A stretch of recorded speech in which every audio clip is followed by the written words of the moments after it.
Waaqayyo dubbii kakuu isa Herebitti Israa'elootaaf gale irratti dabalee Museen biyya Mo'aabitti akka isaaniif kennuuf kan inni isa habboome kanatti fufee jira. Yommus Museen guutummaa Israa'el walitti waamee waan Waaqayyo biyya Gibxitti ija keessan duratti Faraa'ooniif hojjettoota isaa hundumaa irratti biyya isaa irrattis hojjete agartaniittu. Yaalii jabaa sana, milikkita guddaa sana, dinqii guddaa sanas argitaniittu.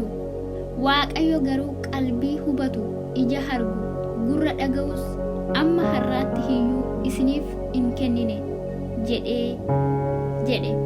Museen itti fufees Waaqayyo yeroo ani waggaa 40 lafa onaa keessaa isin geggeessaa ture uffanni keessan isin irratti hin dhumne, kopheen miila keessanitti jirus miila keessan irratti hin ciccinne, isin buddeena hin nyaanne, daadhii wayinii yookiis dhugaatii cimaa hin dhugne. Kanas ani Waaqayyo gooftaa keessan akkan ta'e akka beektaniifan godhe jedha. Biyya kanatti yeroo galtan sana Sihoon mootii Heshboonii fi Oog mootiin Baashaan nu loluudhaaf ka'anii turan. Garuu nuyi immoo isaan hin moone. Biyya isaanis isaan irraa fudhannee gosa Ruubeenii fi gosa Gaadiif walakkaa gosa Minaaseetiif dhaala goonee hin kennine. Ammas wanti isin gootan hundinuu akka isiniif qajeelutti dubbii kakuu kana gaarii godhaa eegaa. Isin hundumti keessan, dura buutonni keessan, gosoonni keessan, maanguddoonni keessan, warri hojii geggeessan, namoonni Israa'el hundinuus har'a fuula Waaqayyo gooftaa keessanii dura dhaabbadhaa. Ijoolleen keessan, haati manaa keessan, galaan buufata keessan keessa jiru warra muka isiniif murmuranii jalqabee hamma warra bishaan isiniif waraabanitti isa dura haa dhaabbatan. Isin har'a kakuu Waaqayyo gooftaan keessan isiniif dhaabuutu isin har'a kakuu Waaqayyo gooftaan keessan isiniif dhaabutti galuudhaaf as hin dhaabbattu. Waaqayyo akkuma abboota keessan Abrahaamii fi Yisihaaqii fi Yaaqoobiifis kakate har'a saba ofii isaa isin hin godhata. Akkuma isin abdachiisettis ofii isaatii Waaqayyo keessan hin ta'a. Ani kakuu kanatti isin duwwaa wajjinan gala utuu hin ta'in warra har'a nu wajjin addana fuula Waaqayyo gooftaa keenyaa dura jiranii fi warra har'a addana hin jirre wajjinis immoo nan gala.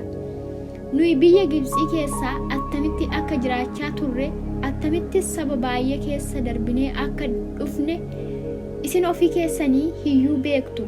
Isaan keessattis wanta ciggaasisaa waaqayyolii tolfamoo isaanii warra muka irraa, dhagaa irraa, warqee fi meetii irraa hojjetaman argitaniittu. Isin keessaa dhiirri yookiis dubartiin, maatiin yookiis gosi warri garaan isaanii har'a Waaqayyo gooftaa keenya irraa garagale dhaqanii waaqayyolii saba sanaaf akka hin hojjennetti of eeggadhaa. Hundeen ijaa hadhaa'aa godhatus isin keessatti akka hin argamne godhaa jedhe. Namni akkasii dubbii abaarsaa kana dhaga'ee garaa isaa keessatti eebbatti hiikkatee otuman boquu jabeessa ta'e illee ani nagaa qaba hin jedhin. Wanti akkasii kun lafa jiidhaa irratti, lafa gogaa irrattis badiisa hin fida. Waaqayyo nama akkasiitiif gonkumaa hin dhiisuuf. Dheekkamsii fi hinaaffaan Waaqayyoo nama akkasii irratti in boba'a. Abaarsi macaafa kanaa keessatti caafamee hundinuus isa irraa hin ga'a. Waaqayyo maqaa nama akkasii bantii Waaqaa jalaa haxaa'ee in balleessa. Waaqayyo akka abaarsa kakuu kanaa isa macaafa seeraa kana keessatti caafamee jirutti gosa Israa'el hundumaa keessaa addaan isaan baasee badisaaf isa in godha. Dhaloonni isin booddee dhufu, ijoolleen keessan warri isin booddeedhaan ka'an, ormi biyya fagoodhaa dhufus dha'icha biyya sanaa dhukkuba Waaqayyo itti erges yommuu argan biyyi sun guutummaan isaa dhagaa boba'uu fi soogiddaan hin gubata. Sanyiin isaa irra hin facaafamu, waan tokko illee irratti hin biqilu, biqiltuun tokko illee irra hin jiru. Inni akka badiisa Sodomii fi Gomoraa, akka Haydimaa fi Zebihooyim warra Waaqayyo dheekkamsa isaa isa guddaadhaan garagalchee hin ta'a in jedhu. Haa ta'uyyuu malee sabni lafa irraa hundinuu maaliif Waaqayyo biyya kana irratti wanta akkasii hojjete? Maaliifis dheekkamsi guddaan akkasii irratti boba'e hin jedhu. Namoonnis isaan kakuu Waaqayyo Gooftaa isa kan abboota isaanii isa inni yommuu biyya Gibxii isaan baase isaaniif gale sana waan irraanfataniif, isaan waaqayyolee biraatiif waan hojjetaniif, isaaniifis waan sagadaniifidha. Waaqayyoleen sun warra isaan hin beekne, warra inni isaaniif hin kennin turan.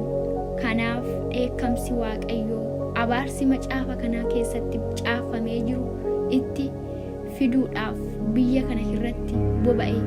Waaqayyo dheekkamsa isaa isa guddaa fi aarii isaa isa bobahaadhaan biyya isaanii keessaa isaan buqqisee biyya hamma isaan keessa jiran kanatti isaan darbate hin jedhu. Wanti dhoksaan